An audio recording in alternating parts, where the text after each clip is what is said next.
Now let's get something straight here. Very, very straight. There's news everywhere that Tinubu forged his certificate.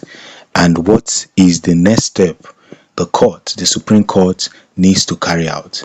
Can I be very honest with you? In the past, we have had people who forged their certificate, several people that forged their certificate, and the court disqualified them. The court asked them to resign willingly and honorably, which they did.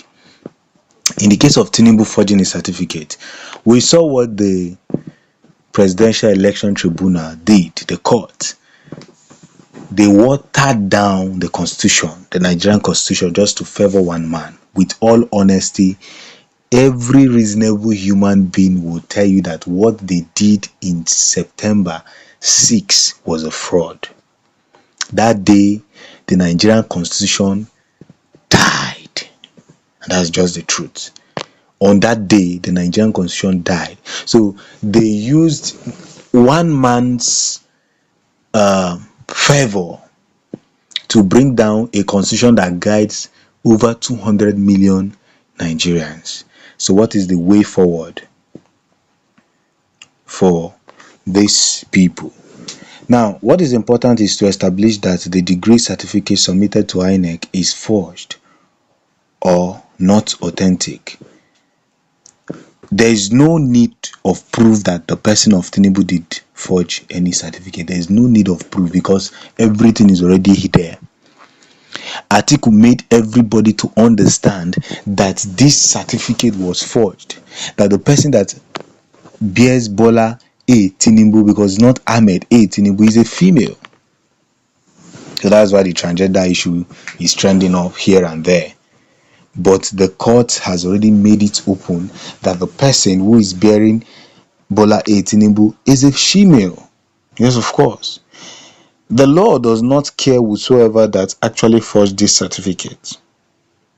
So whether you're a president or a governor or a minister or even a general, the law does not care about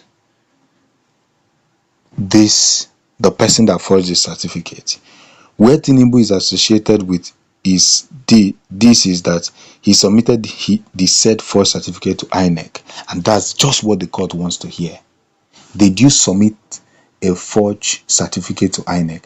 And the constitution states that once you submit a forged certificate to INEC, you will be instantly disqualified. So he has been doing it. The reason why corruption keep growing in Nigeria is that there's nobody who is ready to fight corruption. And we have never seen Atiku in this kind of strength, in this phase. Probably because P2B is online and is equally dragging that seat to prove a point to Nigerians and the court. That is why Atiku is up and doing. He would have been the one to do it since, but because he has so many corrupt related cases, he couldn't do it. So somebody like P2B, who is clean, probably he's hiding behind his shadows, knowing fully well that if Tinubu wants to go for him and wants to fight him, he will be losing 2 points at the same time. So vividly, he can't actually fight Atiku because he's under the shadow of P2B. Don't judge me, but that's just the truth. There is no need to prove intents or the reasoning behind the submission of such certificates. There's no need. The constitution states it clearly. Once you submit a false certificate, you will be disqualified. You should be disqualified. That's what the law states, and the law stands. So let's get this straight. The Supreme Court had held in the past that whosoever submits any false certificate to INEC at any time, whether in the past election or present, is liable to be disqualified from contesting or holding office. That's just the truth. Very simple. He is liable to be disqualified from contesting or holding office.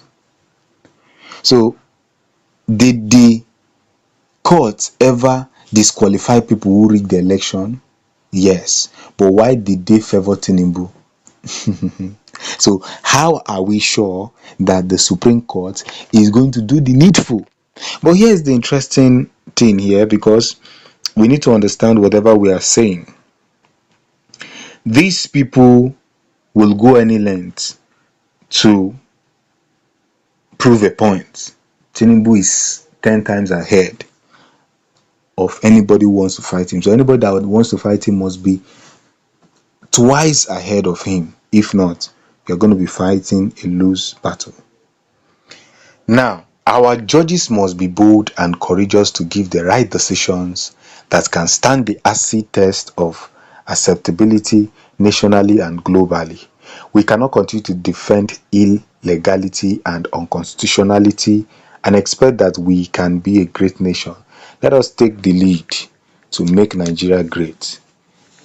This is one simple thing that they should do. So we find out that the most important thing that everybody needs to do is that we must fight for this new Nigeria with every last drop of our strength. Just the truth. If truly we want to achieve something very important. That's just the truth. Because already the judges that were hoping that they are going to do the right thing failed to do the right thing during the presidential election tribunal judgment.